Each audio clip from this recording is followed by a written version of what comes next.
Good day. Today I'm going to show you exactly how I make a ring. So a person comes into the store, we talk about designs that they like and don't like, and then once we've come up with an idea, the way I do it is I start on what we call a CAD program. So now I'm going to show you exactly how I do that. This is going to be a very simplified ring. This is one of the plugins in my software that allows me to change things in this way. Brought up a ring. It's going to be a size 7. I'm going to make the width. As you can see, I can change the width of this ring. We'll make it very simple. I want the height or the thickness of the ring to be approximately 2 millimeters. I'm going to say OK. There it is. There's a wedding band. Very, very simple and plain. Now let's say that I wanted to put stones around it. So what I'm going to do here is I'm going to create some gems. First I've got to take a nice curve. So what I'm going to do is I'm going to extract one of my lines here. There we are. To there and just to there. This is just to show you something quick. Now I'm going to put some gems in it. So I'm going to take gems by 2 curves.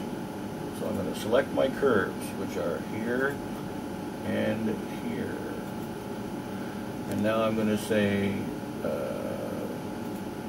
show me a preview. So now this software is going to go around and it will be creating, you can see little circles here, and it's figuring out, the computer, how many stones will go around that in certain spacing. Once that's done, they will turn into gems. So I'm going to flip the gems because they're going to show the right way. So this is approximately what this ring would look like with gems all the way around in it.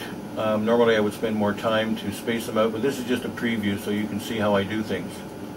So now we can look at it rendered in color. So what I'll do here is I'm going to pick a material for the ring. So it's going to be a polished metal. We're going to say it's going to be white gold. So there's white gold. Now I'm going to choose just the top part of the gems. Let's say we wanted gems. We can choose diamonds or any other colored stone.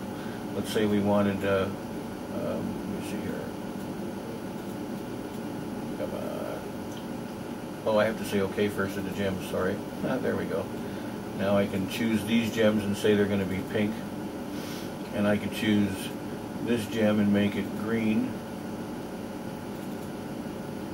Polysurface green.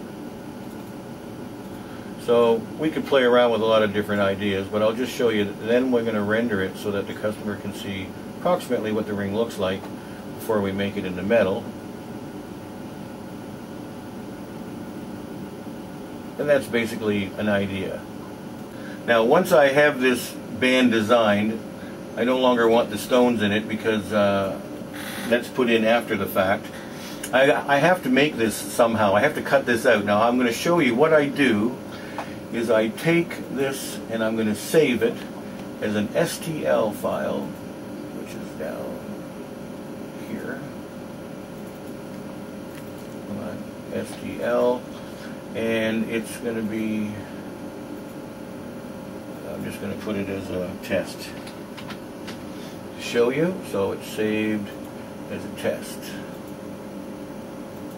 Now the fun part, we have another software, and this software, ProtoWizard, is a toolpath generator. And so what this does, this, as you will see, it's so cool. I'm going to bring that into this software. Oh yeah, and it's not. Okay, so here it is. Now I want to cut this out. So I'm going to put some supports in it. So these are little supports, so that when it cuts it out, it won't fall into pieces. And then I'm going to do a rotary cut. I'm selecting a tool. It's going to be, I'll do a bigger one so it's faster. An end mill, I'm going to say 1/16 of an inch. That's good enough. I'm going to cut it. It's a full rotary. So there it is all the way around. It's not wide enough for the thing to go down, so I'm going to make it 8 millimeters wide. Click OK, there we go. Add, click. Now I'm going to do a toolpath, which happens very quickly, as you can see. So this is now creating a tool path. There it is, and we can look at this tool path, which is really kind of neat. See, so what's happening is this tool that I put in there is going to run along here.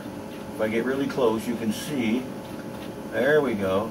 So the tool runs along, then clicks over and runs back the other way, and clicks over. And this is all done on, which I'm going to show you right now, my 4th access machine. So what I would do if this was, if I was cutting that band out, I would take a piece of wax like so. I'd put it on this little gadget here, and I would screw this on to hold it into place. And it's a long way. Once it's on there in full, I put it on my CNC milling machine. That's what you're looking at right here. And I would stick that in here, which I can do right now.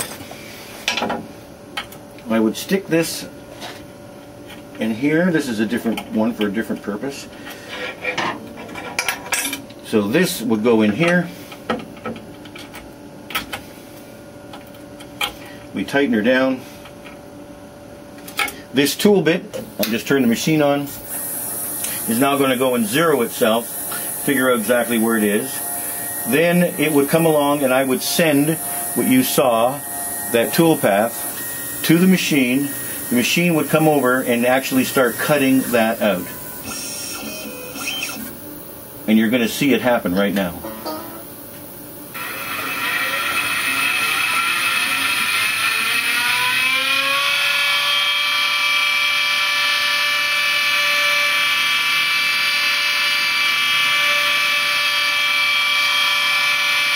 It's going to make the first cut always a little slow because it's going to take a deep cut. Once it's got the first cut done, then it'll continue on much quicker. And that running time for that ring would run about a half an hour, and then it would be done. I can speed up the cut rate, which I'm going to do right here.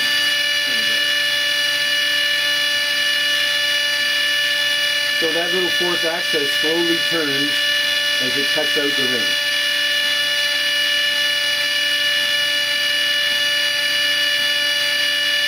So, once that's done, I can set that off, we don't need that anymore.